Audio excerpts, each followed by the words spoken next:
Good morning. It's great to be back at the garden. I was told I flailed my hands too much and I had to have a stand here. So if I get a little distracted, I haven't practiced this way. Before I get started, I'd like to touch base a little bit on how fortunate you are to have the garden. Anita and I moved to Joplin, Missouri last July, and we still haven't found a place of worship that we're comfortable with.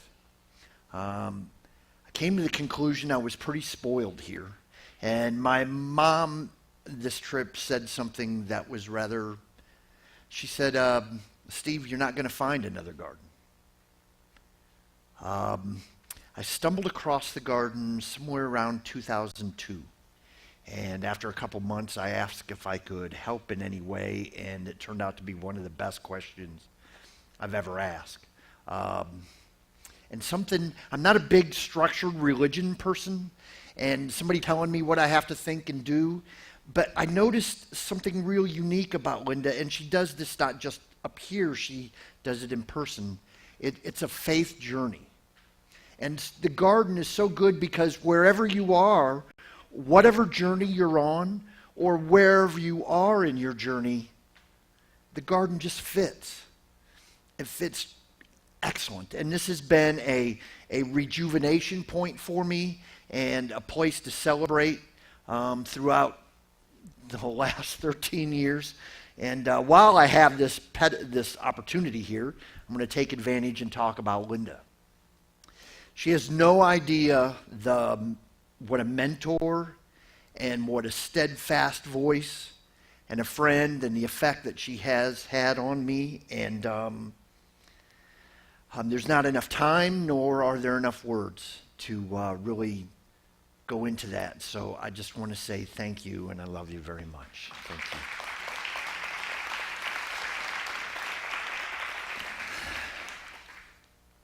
You're very lucky. So I worked with a Vietnam vet, and one day we were talking about the war.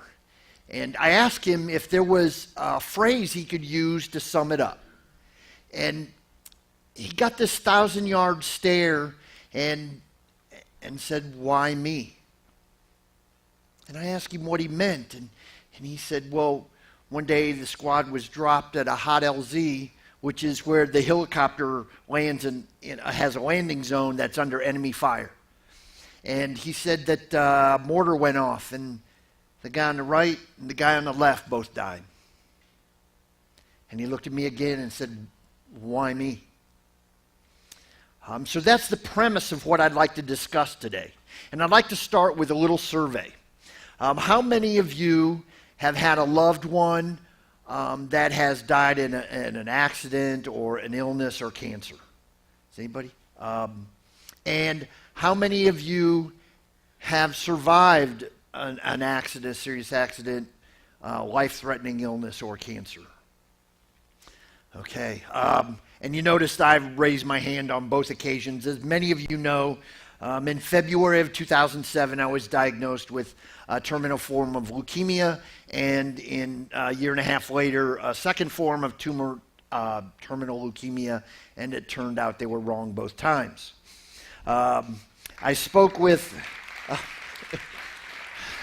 I've spoken here a couple times on my journey during those dark but yet very enlightening years, and I don't want to. I'm still here, so there we go.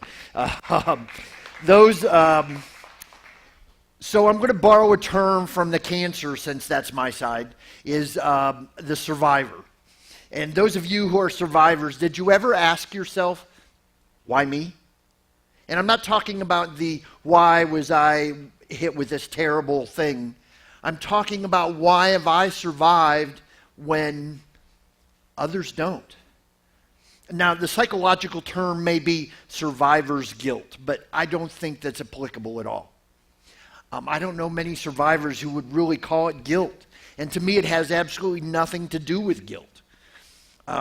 It's a legitimate question that I have asked God many times. Why me? For me, this question Took less than a week to hit me. I found myself sitting in a hospice facility with Linda's family, and we watched her brother-in-law lose a very short battle with lymphoma. I asked God, why Bill and not me? I didn't even have time to really process the fact that death was not imminent for me. I don't get it. Why Bill and not me? And I can't believe that I am the only survivor that's asked this question. Then last September, a very close friend went through a surgery to remove a brain tumor. And she had had a battle of breast cancer 2 years prior to, and died this past April from the brain tumor. This hit me really hard because it makes no sense. Mary Alice and Brian, her husband, took care of me in Lafayette. They brought me food. They took me to class. They were there for me. This is not right. Mary Alice was not supposed to die. I was supposed to. Then my brother and I had been estranged since 2003. And last Christmas we got together and started talking, and the 1st of February he's diagnosed with an invasive form of melanoma and was given 6 months to a year. This makes no sense whatsoever. I was the one that's supposed to go. Why me? And yet I hear Brett saying, I'm really, really sorry I wasn't there for you. I mean, it makes no sense. And again, I can't believe that I am the only person asking this question. I'm sure there are those of you who have experienced and are going through or have gone through similar thoughts and feelings. And I don't know about you, but for me, it was a lot easier being the one that's sick. And don't get me wrong, I understand that I'm asking a rhetorical, philosophical question to which there really isn't an answer. But, and some people even say it's a little silly to ask it, and maybe I agree to an extent, but I can't help but ask it anyway. Maybe Dr. Seuss has a point. It says, sometimes the questions are complicated and the answers are simple. Well, as Brett and I have become friends again and talking again, I found him starting to say phrases like, well, as you know. And you have to, and how did you handle when they, and then I also look back at Mary Alice and we talked about the chemo room and we talked about that sad look in our friends' and relatives' eyes. And Brett and Mary Alice both asked what about the decisions I made and my thought process in that. And then recently a coworker's son was diagnosed with melanoma, and we've had many talks about that fear of waiting and the unknown and how it affects the family. I mean, I'm assuming you survivors have had similar conversations.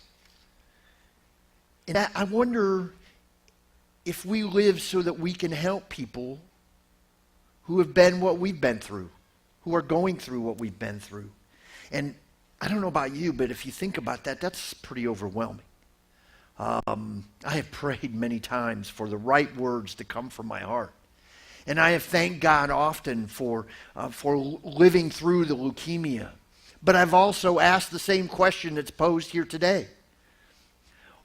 Why me, and what am I supposed to do with this gift of extended life? I'm just a rookie college professor professing management aspects of construction. I mean, who am I? And then maybe I don't know, God answers prayers in different ways. I came across these excerpts from Jeff Dixon's book, The Key to the Kingdom. And there is one that says this: I don't spend a lot of time asking why. Instead, I focus on what I should do now or how I should react. So what should we do now? How should we react? While thinking about this message and writing it, I started to see how I unconsciously reacted and and the different things I had done.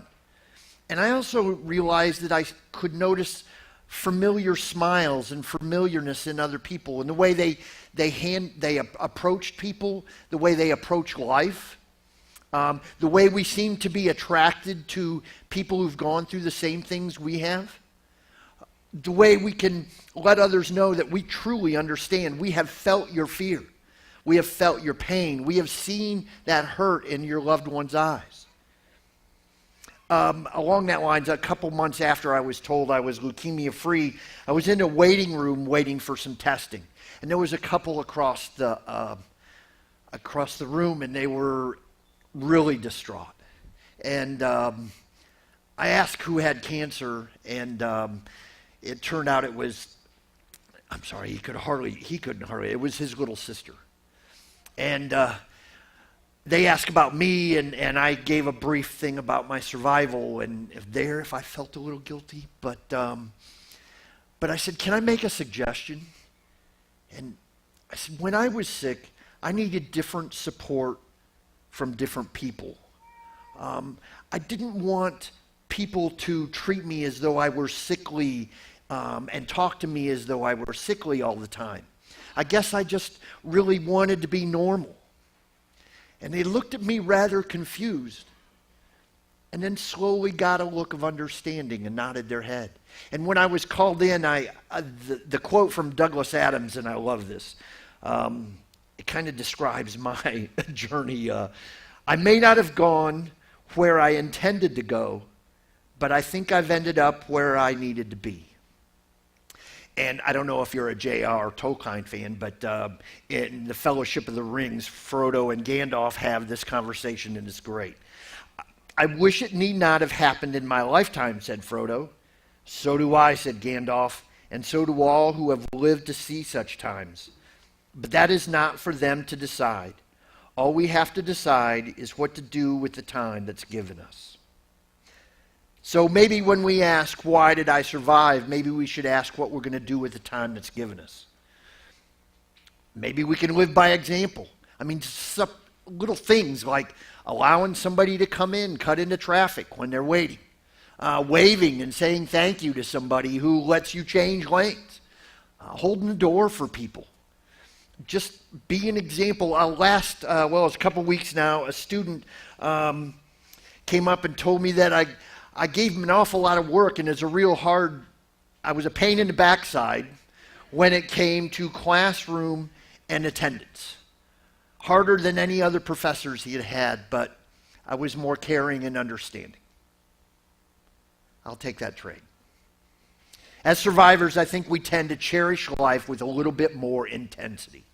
And with that comes that certain type of smile, and we tend not to let little things get us quite as much as it used to.